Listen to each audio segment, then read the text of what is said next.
اس کے دل میں ایک خواب مسلسل زندہ تھا، بیت المقدس۔ وہ جانتا تھا قدس صرف جنگ سے آزاد نہیں ہوگا، پہلے امت کو متحد کرنا ہوگا، اور پھر شروع ہوا ایک عظیم مشن، مصر، شام، حلب، موصل۔ ایک ایک کر کے مسلم علاقوں کو جوڑا جانے لگا۔ یہ صرف فتوحات نہیں تھی، یہ ایک بڑے طوفان سے پہلے تیاری تھی۔ اور پھر آیا وہ سال جس نے تاریخ کا رخ موڑ دیا، 1188، جنگ حطین۔ یہ صرف ایک جنگ نہیں تھی، فیصلہ تھا، یا تو قدس کا خواب ہمیشہ کے لیے دفن ہو جاتا یا تاریخ بدل جاتی۔ اعوذ باللہ من الشیطان الرجیم، بسم اللہ الرحمن الرحیم۔ السلام علیکم ورحمۃ اللہ وبرکاتہ۔ میں ہوں آپ کا دوست ابراہیم کریم اور آپ دیکھ رہے ہیں ہمارا چینل IKT۔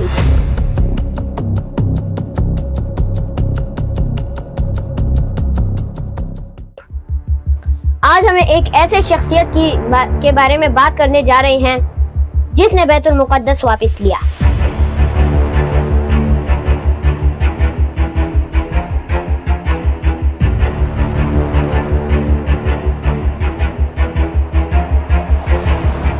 تاریخ میں کچھ نام صرف لکھے نہیں جاتے، امر ہو جاتے ہیں۔ 12ویں صدی دنیا جنگ کی آگ میں جل رہی تھی، سلطنت بنتی ہوئی تلوار سے تھی اور ٹوٹتی بھی تلوار سے۔ صلیبی طاقتیں بیت المقدس پر قبضہ کر چکی تھی، مسلم دنیا ٹکڑوں میں بٹ رہی تھی اور ہر طرف مایوسی تھی۔ ایسا لگتا تھا قدس کی آزادی اب صرف ایک خواب رہ جائے گی، مگر انہی اندھیروں میں ایک نام ابھرنے والا تھا، ایسا نام جس سے دشمن کانپنے لگے اور دوست امید پانے لگے، صلاح الدین ایوبی۔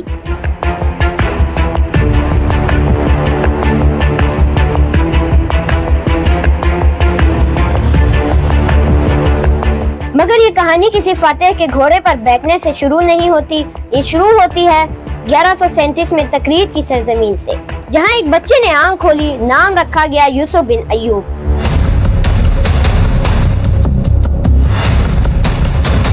کسی نے نہیں سوچا تھا کہ یہی بچہ ایک دن بیت المقدس آزاد کرائے گا۔ بچپن میں یوسف کو جنگ سے زیادہ علم سے محبت تھی، وہ تلوار سے زیادہ کتابوں کے قریب تھا، اسے فقہ، ادب اور دین میں دلچسپی تھی۔ اگر اس وقت کوئی کہتا کہ یہی لڑکا ایک دن دنیا کا عظیم سپہ سالار بنے گا،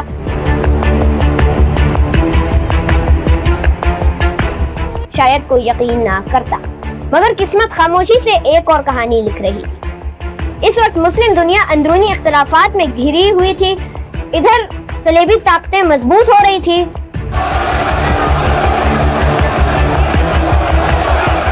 قدس غلام تھا، لوگ ایک نجات دہندہ کے منتظر تھے، مگر انہیں خبر نہ تھی کہ وہ آ چکا ہے۔ نوجوان یوسف اپنے چچا شرکو کے ساتھ مصر پہنچا۔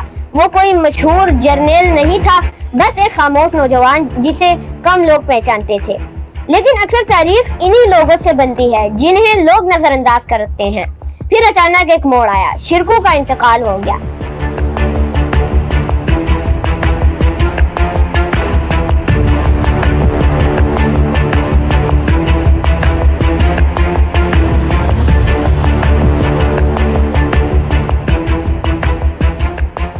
اور حیران کن طور پر مصر کی وزارت یوسف بن ایوب کے ہاتھ میں گئی۔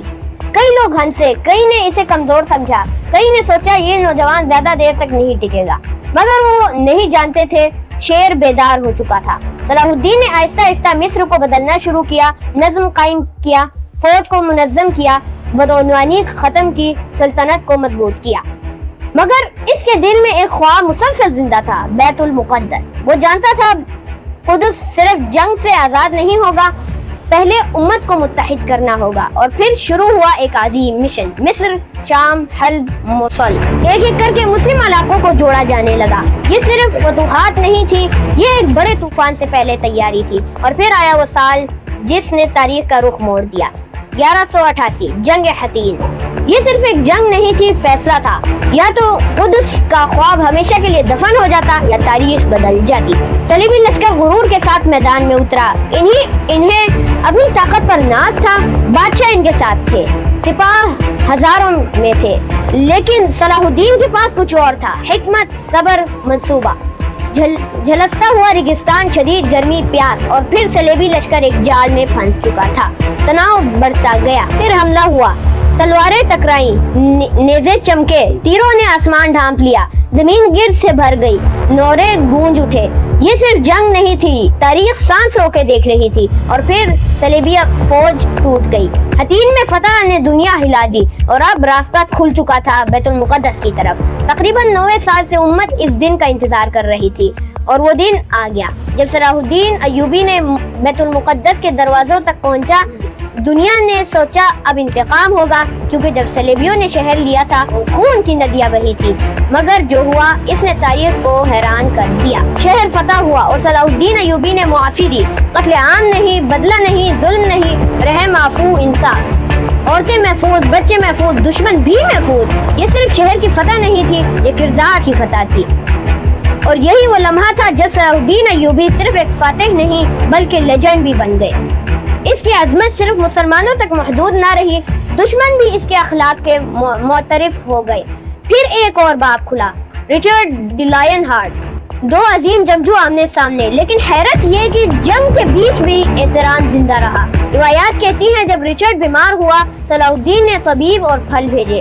دشمن کو بھی عزت دینا یہ ہر فاتح کا وصف نہیں ہوتا، اس لیے یورپ تک اس کے چرچے ہونے لگے۔ اور پھر ایک اور حیرت، اتنی عظیم سلطنت کا حکمران جب دنیا سے گیا تو ذاتی خزانہ تقریباً خالی تھا، نہ سونے کے ڈھیر، نہ خزانے، نہ شاہانہ دولت۔ ایک فاتح خالی ہاتھ دنیا سے گیا کیونکہ اس نے دولت نہیں، مقصد جمع کیا تھا، اور شاید یہی اس کی اصل عظمت تھی۔ اس نے صرف بیت المقدس فتح نہیں کیا، اس نے عزت واپس دی، امید واپس دی، امت کو خود پر یقین واپس دیا۔ اس لیے صدیوں بعد بھی صلاح الدین ایوبی صرف ایک نام نہیں، ایک مثال ہے، ہمت کی مثال، عدل کی مثال، رحم کی مثال، ایمان کی مثال۔ بہت سے لوگ سلطنتیں جیتتے ہیں، بہت سے لوگ جنگیں جیتتے ہیں، مگر کچھ لوگ دل جیتتے ہیں۔ صلاح الدین ایوبی ان میں سے ایک تھا۔ اور شاید سب سے بڑا سوال یہی ہے، ایک انسان اتنا طاقتور ہو کر بھی اتنا عاجز کیسے رہ سکتا ہے؟ اتنا خوفناک سپہ سالار مگر اتنا نرم دل کیسے؟ اتنا بڑا فاتح مگر اتنا یادگار کیوں؟ شاید اس لیے کیونکہ وہ جانتا تھا اصل عظمت لینے میں نہیں، دینے میں ہے، اور اسی لیے صلاح الدین ایوبی کی کہانی ختم نہیں ہوئی، وہ داستان بن گئی۔